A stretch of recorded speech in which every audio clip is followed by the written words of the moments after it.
Hello विद्यार्थी मित्रों, आप सभी का स्वागत है हमारे इस यूट्यूब चैनल यूनिक एकेडमी के अंदर। तो विद्यार्थी मित्रों, आज का जो हमारा टॉपिक है गाला असाइनमेंट 2024-25 चैप्टर नंबर 14 प्रायिकता पेपर नंबर 2 का सॉल्यूशन करने जा रहे हैं बच्चों।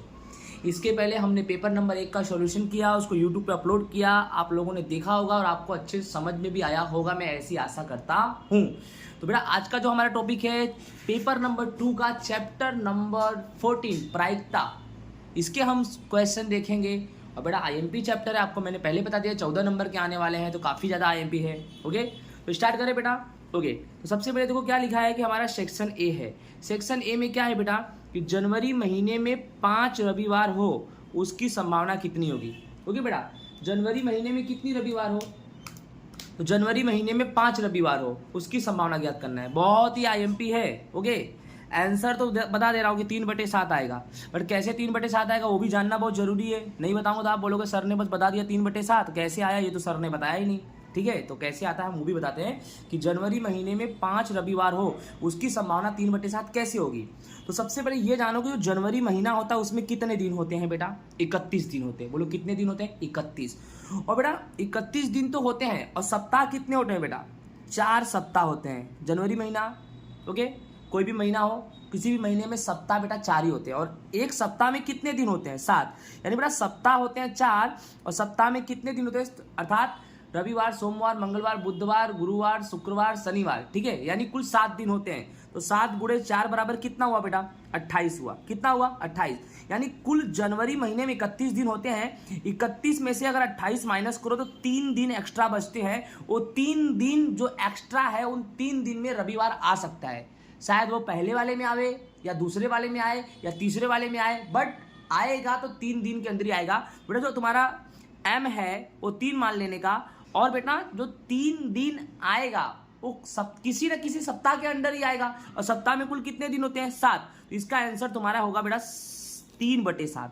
बोलो कितना होगा, 3/7। आई होप आप समझ गए होगे। ओके, नेक्स्ट हमारा क्वेश्चन है बेटा कि प्रयोग की सभी प्राथमिक घटनाओं के संभावना का योगफल 1 होता है। बेटा बिल्कुल ये सही है बेटा, कि संभावना का जो मान होता है ना वो एक ही होता है। अगर मान लो आपके पास 4 घटनाएं A, B, C, D, तो बेटा चारों घटना अगर आप सॉल्व करते हो, सॉल्व करने के बाद अगर उसको जोड़ते हो ना तो आपका मान एक ही आएगा, क्योंकि संभावना का मान एक ही होता है। ओके बेटा, आई होप आपको समझ में आया होगा। इसी के साथ बेटा हम क्वेश्चन नंबर नेक्स्ट देखते हैं, क्वेश्चन 19। ये IMP है, ध्यान रखना। ठीक है, P of A minus P of, बेटा ऊपर देखो ये बार है।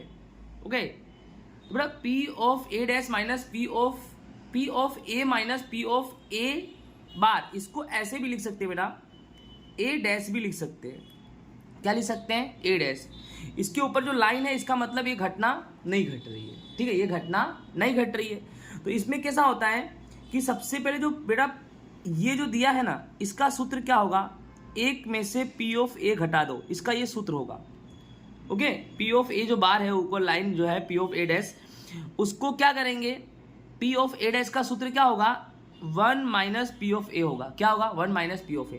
तो एकदम आसानी से देखो, कुछ भी टेंशन लेने की जरूरत नहीं। पहले P ऑफ A है तो मैंने P ऑफ A लिख दिया, माइनस लिख दिया, फिर बेटा ऊपर से देखो थोड़ा, यहां पर पहले P ऑफ A है तो मैंने P ऑफ A लिख दिया, माइनस लिख दिया। अब P ऑफ A डैश की जगह बेटा मैंने 1 माइनस P ऑफ A लिख दिया, क्योंकि मैंने बताया P ऑफ A डैश का मतलब 1 माइनस P ऑफ A होगा, बराबर 0.2 बेटा। ठीक है, अब ध्यान देना, P ऑफ A लिख दिया, माइनस इसके आगे कुछ नहीं, क्या है, प्लस, तो माइनस प्लस माइनस 1 बचा बेटा, फिर माइनस और माइनस क्या हो गया, प्लस, और फिर P ऑफ A बच गया। अब बेटा P ऑफ A के आगे भी प्लस और इसके भी आगे प्लस, तो P ऑफ A और P ऑफ A प्लस करेंगे तो 2P ऑफ A आएगा, माइनस 1 बचा बराबर 0.2। फिर बेटा 2P ऑफ A बराबर 0.2 लिखने का माइनस 1 इधर गया बेटा, तो क्या हो जाएगा, +1 हो जाएगा। तो 2P ऑफ A बराबर 0.2 में 1 जोड़ेंगे तो 1.2 आएगा। तो बेटा P ऑफ A बराबर 1.2 और 2 P ऑफ A के साथ में तो कहाँ आएगा, नीचे।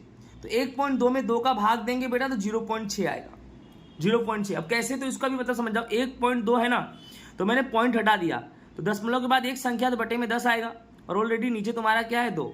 ठीक है, 2 1 का 2, 2 6 12, कितना है बेटा, 6/10। अब दशमलव लगाओ, 10 का मतलब अभी बताया कि दशमलव बाद एक ही संख्या होगी तो यही 6 होगी, उसके आगे कुछ नहीं, तो कितना मान लेंगे, ऐसा 0.6। आई होप आपको समझ में आया होगा।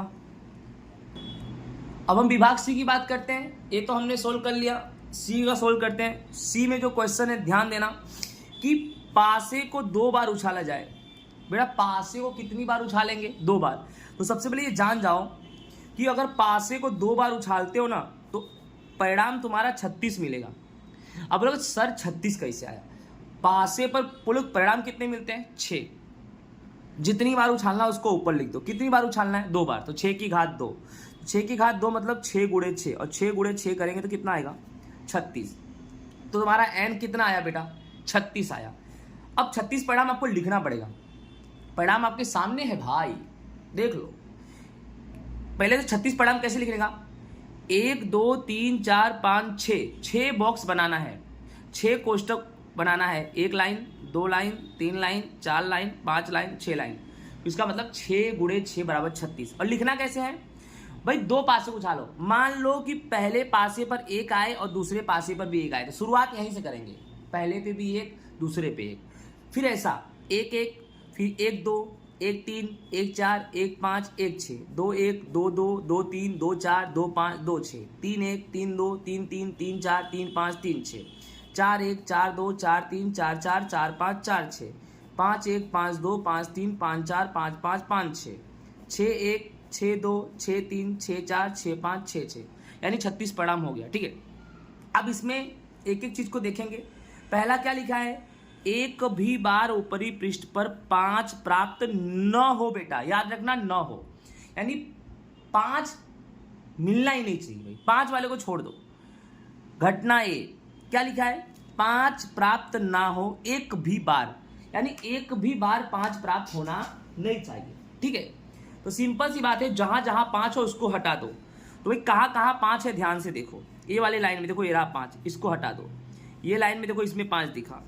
इस लाइन में देखो, इसमें 5 दिखा।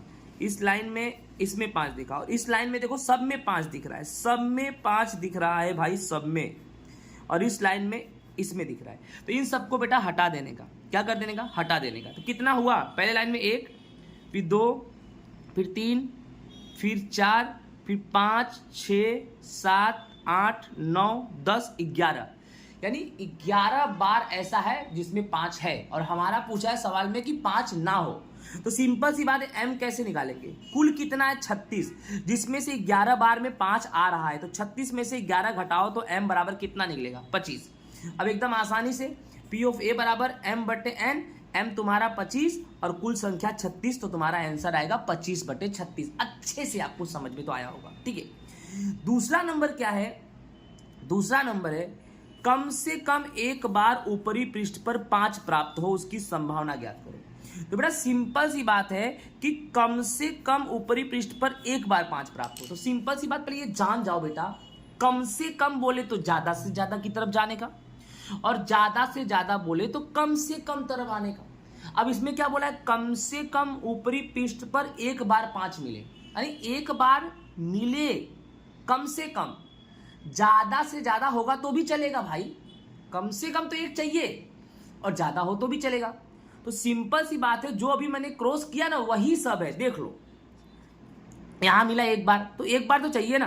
देखो यहां भी मिला एक बार, यहां भी मिला एक बार, यहां भी मिला एक बार। ठीक है, यहां भी एक बार मिला, यहां भी एक बार मिला। देखो यहां भी एक बार मिला, यहां भी एक बार, यहां भी एक बार, यहां भी एक बार। बट यहां पर कितनी बार मिल गया? 2 बार, 5 5, तो उसको भी ले लेंगे। उसने सवाल में बोला क्या है? कम से कम एक बार 5 मिले। एक बार मिले तो भी चले, और 2 बार मिले तो भी चले भाई। तो 2 बार 5 है तो भी चले, यानी जितना मैंने क्रॉस किया है ना वही m है तुम्हारा। तो जो क्रॉस किया था मालूम है कितना था? 1 2 3 4 5 6 7 8 9 10 11, तो यही तुम्हारा m हो गया भाई। यही तुम्हारा क्या हो गया? m हो गया। तो सिंपल सी बात है कि m बराबर तुम्हारा 11, तो P ऑफ B बराबर m/n। तो बेटा 11/36 तुम्हारा क्या हो गया? आंसर। ओके, नेक्स्ट विभाग डी में जो हमारा क्वेश्चन है 53वां नंबर, क्या लिखा है कि एक पेटी में 90 डिस्क है। कितने डिस्क हैं? 90, जिन पर 1 से लेकर 90 तक संख्या दी गई है। यदि इस पेटी में से एक डिस्क यादृच्छिक रूप से निकाला जाता है तो इसकी प्रायिकता ज्ञात कीजिए और इस डिस्क पर अंकित संभावना का मान ज्ञात करो। सिंपल सी बात है, कितने डिस्क हैं? 90। 90 में से कितना निकालना है भाई? 1 निकालना है तो बेटा n बराबर तुम्हारा कितना हो गया 90। बोलो n बराबर तुम्हारा कितना हो गया 90। अब चलो एक एक को सोल्व करेंगे भैया, ठीक है। पहला नंबर क्या है, 2 अंकों की एक संख्या, यानी 2 अंकों की एक संख्या, यानी 1 से लेके 90 में 2 अंक वाली कितनी संख्या होगी, हमें यही पूछा है, ठीक है। यहां लिखा है 2 अंकों की, यहां 1 लिख दूं, 2 अंकों की एक संख्या, यानी 1 से लेके 90 में 2 अंक वाली संख्या कितनी होगी। तो इसको निकालने का सबसे आसान तरीका बताऊं, 1 से लेके 90 में 1 अंक वाली संख्या कितनी है, देख लो। 1 अंकों की संख्या 1 से लेके 90 में कितनी होगी, 1 2 3 4 5 6 7 8 9 10 मत लिख देना, 10 2 अंक वाली संख्या है। तो कुल m कैसे निकलेगा, कुल संख्या 90 है जिसमें से 1 अंक वाली संख्या कितनी है 9, तो 90 में से 9 घटाएंगे तो 81, ये 2 अंक वाली संख्या हो गई भाई, हुई ना 2 अंक वाली संख्या, मिल गया ना m बराबर 81। एकदम आसान है भाई। तो P ऑफ A बराबर m बटे n, ओके बेटा। 81 बटे में 90 काटो 9 से, 9 9 81, 9 10 में 90, ये 9 बटे 10 तुम्हारा क्या हो गया बेटा, आंसर। ओके आगे चलते हैं, देखते हैं भाई दूसरा नंबर क्या है, एक पूर्ण वर्ग संख्या हो। देख लो दूसरा नंबर यही बोला है कि एक पूर्ण वर्ग संख्या हो। तो पूर्ण वर्ग मतलब समझते हो ना, यानी ध्यान से समझो, वर्ग का मतलब जैसे 1 का वर्ग 1, 2 का वर्ग 4, ऐसा कुछ। तो देखो 1 का वर्ग 1, 2 का वर्ग 4, 3 का वर्ग 9, 4 का 16, 5 का 25, 6 का 36, 7 का 49, 8 का 64 और 9 का 81। तो कुल m बराबर 9 संख्या देख लो, 1 2 3 4 5 6 7 8 9, ये जितनी भी संख्या लिखो ये सब पूर्ण वर्ग है, क्योंकि 1 का वर्ग है, 4 2 का वर्ग है, 9 3 का वर्ग है, 16 4 का वर्ग है, 25 5 का वर्ग है, 36 6 का वर्ग है, 49 7 का वर्ग है, 64 8 का वर्ग है और 81 9 का वर्ग है। यानी m बराबर 9 संख्या मिली तो P ऑफ B बराबर m बटे n, तो बेटा 9 बटे 10, तो 9 1 का 9 और 9 10 90, 1 बटे 10। बोलो आया, समझ में आया ना बेटा। उसके तीसरा नंबर क्या है बेटा, 5 से विभाज्य एक संख्या।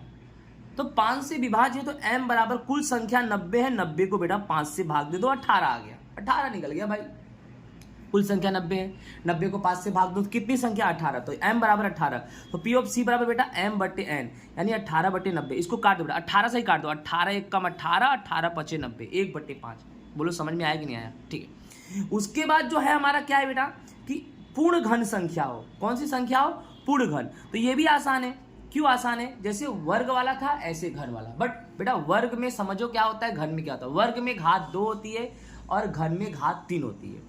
तो बताओ 1 का घन कितना होगा, 1। 2 का घन बेटा, 2 का घन मतलब 2 की घात 3, तो 2 गुणे 2 गुणे 2 मतलब 2 दूनी 4 दूनी 8।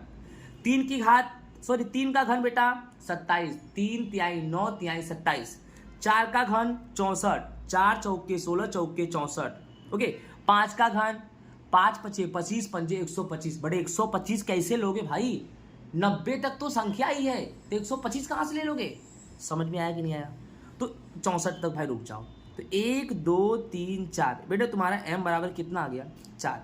तो P ऑफ D बराबर m बटे n, 4 बटे 90। बेटा इसको काट दो, 2 दूनी 4, 4 को 2 से भाग दे दो, 90 को 2 से भाग दे दो, तो बेटा 2 बटे 45 तुम्हारा क्या आ जाएगा आंसर। तो बेटा आई होप आपको समझ में आ गया होगा। ओके नेक्स्ट हमारा question number 54, last number question है, ध्यान से देखना। इसमें कुछ आपको सीखने के लिए एक्स्ट्रा मिलेगा कि एक सिक्के को 3 बार उछाला जाए तो निम्नलिखित संभावना का मान ज्ञात करो। एक सिक्के को कितनी बार उछाला जाए, 3 बार उछाला जाए। तो सबसे पहले ये जानो कि एक सिक्के को 3 बार उछालेंगे तो कितना परिणाम मिलेगा, कितना परिणाम मिलेगा। तो इसको सिखा देते हैं आप लोग को, ठीक है। ये जरूरी है सिखाना थोड़ा मेरे को। देखो ध्यान से, जैसे आपके पास एक सिक्का है, कितना सिक्का है, एक सिक्का, और आपको कितनी बार उछालना है, 3 बार उछालना है। तो बोले आप मुझे बताओ एक सिक्के पे कितना परिणाम मिलता है, 2 हेड और टेल। कितनी बार उछालना है, 3 बार, तो 2 की घात 3, यानी 2 गुणे 2 गुणे 2, तो 2 दूनी 4 दूनी 8, यानी तुम्हें कितने परिणाम मिलेंगे, 8 परिणाम मिलेंगे। कितने परिणाम मिलेंगे, 8। ओके तो समझ में आया आपको। तो 8 परिणाम कैसे निकालेंगे वो भी तो जानना है, कैसे लिखेंगे 8 परिणाम। तो एकदम अच्छे से मैं बता रहा हूँ, ध्यान से देखना, ये वीडियो बहुत काम आएगा आपको। कि एक सिक्के को 3 बार उछालेंगे तो 8 मिलेगा, वो 8 परिणाम कैसे लिखेंगे देखो। तो 3 सिक्के की जो स्टोरी है ना बेटा, एक सिक्के को जो 3 बार उछाल रहे हैं उसका परिणाम 8 आएगा, तो उसको कैसे लिखेंगे। पहले मान लो एक सिक्के को 2 बार उछाल रहे हैं, अच्छा एक सिक्के को 2 बार उछालेंगे तो क्या परिणाम मिलेगा, आप ही बताओ। एक सिक्के को, अगर एक सिक्का है, अगर उसको 2 बार उछालेंगे तो क्या परिणाम मिलेगा। मान लो दोनों बार हेड मिला, या तो मान लो दोनों बार टेल मिला, या तो एक बार हेड एक बार टेल मिला, या तो एक बार टेल और एक बार हेड मिला, ठीक है। अब इसको क्या बोलते हैं, एच को बोलते हैं छाप और टी को क्या बोलेंगे, काटा। याद रखना आपकी किताब की लैंग्वेज के हिसाब से, एच को क्या बोलेंगे, छाप, और टी को क्या बोलेंगे, काटा। यानी आप लोग तो बहुत मैच खेले होगे, टॉस उछाले होगे, तो ये तो पता होगा ना हेड टेल क्या है। हेड का मतलब छाप और टी का मतलब टेल का मतलब काटा, ठीक है। आगे देखो, तो सिंपल सी बात है, अगर एक सिक्के को 2 बार उछालोगे तो उसका परिणाम क्या आएगा बताओ। या तो दोनों पे हेड, या तो दोनों पे टेल, या तो हेड टेल, या तो टेल हेड, हाँ या ना।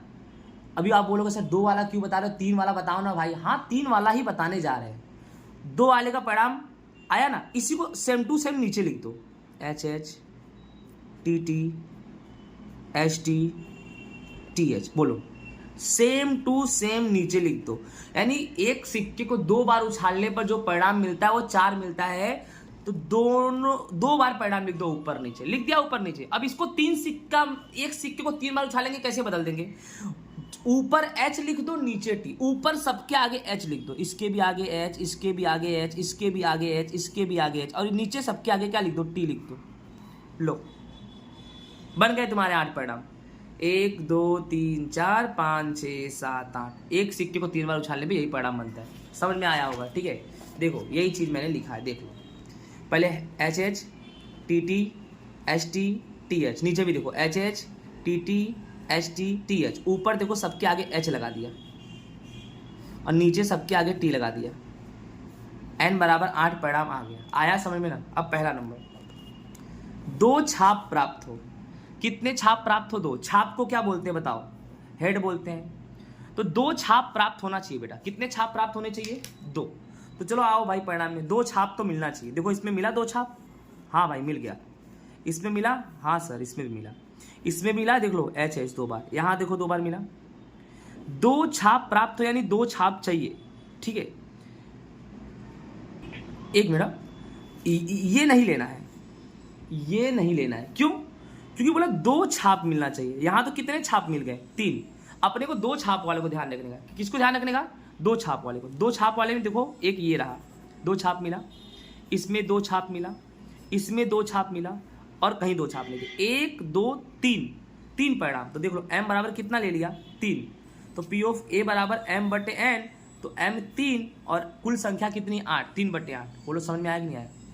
अब क्या बोला दूसरा नंबर, कम से कम 2 छाप प्राप्त हो। अब ध्यान रखना, कम से कम 2 का मतलब 2 मिले तो चले, 2 से ज्यादा मिले तो भी चले। तो अभी तो 2 वाला तो दिखाया तुमको, 1 2 3, ये 3 ऐसे हैं जिसमें 2 बार छाप है। लेकिन अभी क्या बोला है, कम से कम 2 छाप मिले। तो कम से कम 2 तो चलेगा, ज्यादा से ज्यादा भी चलेगा। तो ज्यादा से ज्यादा में एच एच एच तीनों बार है, तो ये भी चलेगा कि 2 तो चाहिए, 2 से ज्यादा हो तो भी चलेगा, 2 से ज्यादा तो है ही ना। तो कुल परिणाम कितने, 1 2 3 4, यानी देख लो यहाँ पर m बराबर 4, तो P ऑफ B बराबर m बटे n। तो बेटा 1/2, क्यों, 4 1 कम 4, 4 2 नहीं। बोलो हाँ या ना, समझ में आया, ठीक है। आगे तीसरा, अधिक से अधिक 2 छाप प्राप्त हो। इसका मतलब समझते हो, अधिक से अधिक 2 का मतलब है 2 छाप चलेगा, 1 भी चलेगा, और 1 भी ना हो तो भी चलेगा। अधिक से अधिक बोले तो कम से कम जाने का, और कम से कम बोले तो ज्यादा से ज्यादा जाने का। तो अधिक से अधिक 2 छाप मिले तो 2 छाप तो चलेगा, 1 भी चलेगा, और अगर 1 भी ना मिले तो भी चलेगा। देख लो, अधिक से अधिक याद रखना 2 छाप। तो देखो ये एच एच एच, इसमें तो 3 है, तो अधिक से अधिक तो 2 ही चाहिए, ये तो नहीं चलेगा। अधिक से अधिक 2 छाप, 1 है तो भी चलेगा, तो ये भी चलेगा। इसमें 2 है ये भी चलेगा, इसमें 2 है ये भी चलेगा, इसमें 2 है ये भी चलेगा, इसमें 1 है वो भी चलेगा, इसमें 1 है वो भी चलेगा, और इसमें 1 भी नहीं है तो भी चलेगा। यानी सिर्फ इसको छोड़ दो, क्योंकि ये ना मैच नहीं कर रहा है। अधिक से अधिक 2 छाप मिले, तो इसमें तो 2 छाप से ही ज़्यादा है, तो अधिक से अधिक 2 छाप मिले, तो इसको छोड़ के बाकी सब कंडीशन को फॉलो कर रहा है। क्योंकि सब में देखो, इसमें 1 बार छाप है, तो अधिक से अधिक 2 बार मतलब कम से कम भी चलेगा, 1 बार भी चलेगा, यहाँ 2 बार चलेगा, यहाँ पे 2 बार चलेगा, यहाँ पे भी 2 बार चलेगा, यहाँ पर 1 बार चलेगा, यहाँ पर 1 बार चलेगा, यहाँ पर एक भी बार नहीं तो भी चलेगा, क्योंकि अधिक से अधिक मिले मतलब कम से कम भी चलेगा और ना मिले तो भी चले। यानी कुल परिणाम कितना हो जाएगा, 8 तो है, इसमें से इसको छोड़ दो तो कितने बचेंगे, 7। तो देख लो m बराबर 7, पी ऑफ सी बराबर m बटे n, तो बेटा आंसर आएगा आपका 7/8। बोलो समझ में आया कि नहीं आया, अच्छे समझ में आ गया होगा। ओके, नेक्स्ट चौथा नंबर क्या है कि कांटे की तुलना में छाप अधिक प्राप्त हो। सिंपल सी बात है, कांटा यानी टी की तुलना में छाप ज्यादा हो, यानी टी कम हो और छाप ज्यादा। तो चेक करो कहां पर टी कम है और छाप ज्यादा है, कहां पर टी कम है और छाप ज्यादा है, चेक करते हैं। देखो यहां पर टी कम है और छाप ज्यादा है, तो ये पहला 1 हो गया। यहां पर टी कम है, छाप ज्यादा है, 2 हो गया। यहां पर टी कम है, छाप ज्यादा है, 3 हो गया। ओके बेटा, और 3 तो हुआ। और ये देखो H H H, यहां पर तो T है ही नहीं, अब नहीं है तो छाप तो ज्यादा हुआ ना, तो 4 हो गया। बोलो कितने हो गए, 4। ठीक है, कैसे, एक सौ अच्छे समझ जाओ थोड़ा, 4 कैसे, यहां से समझा देता हूं। देखो कि जो T है ना, T कम हो और H क्या हो, ज्यादा हो, T क्या हो, कम हो और H क्या हो, ज्यादा हो। तो देखो H H H, यहां तो T है ही नहीं, तो सिंपल सी बात है नहीं तो H तो ज्यादा ही हुआ। अब यहां देखो T एक ही बार है, H 2 बार है। यहां देखो T एक ही बार है, H 2 बार है। समझ में आ रहा है ना, 3 हो गए। अब यहां देखो T 1 बार है, H 2 बार है। अब ये T T T इधर यहाँ पे ज्यादा है, T यहाँ पे भी T ज्यादा है, यहाँ पे भी T ज्यादा है, यहाँ पे भी 1 2 3 4 परिणाम बने। कितने बने बेटा, 4। तो 4 बने, तो m बराबर 4, तो P ऑफ D बराबर बेटा m बटे n, 4/8। 4 1 कम 4, 4 दूनी 8, तुम्हारा 1/2 बेटा क्या आ गया, आंसर। बोलो क्या आ गया, आंसर। इसी के साथ बेटा हमारा Gala assignment 2024-25 paper number 2 chapter number 14 प्रायिकता पूरा हो रहा है। बेटा आई होप आपको मेरा वीडियो समझ में आया होगा। आप वीडियो को अच्छे से देखते रहो, आपको बहुत ही काम आएगा। ये सब मैं जो मेहनत कर रहा हूँ, मैं आपके लिए कर रहा हूँ, किसी और के लिए नहीं कर रहा हूँ। गाला असाइनमेंट को मैं हिंदी में क्वेश्चन लिख के उसको सोल्व कर रहा हूँ, कि जिससे आप उसे देखो, आप उसे समझो, आप एग्जाम में पास हो, आप अच्छे नंबर लाओ, अपने माता पिता का नाम रोशन करो। ओके बेटा, इसी के साथ अलविदा, धन्यवाद, राधे राधे।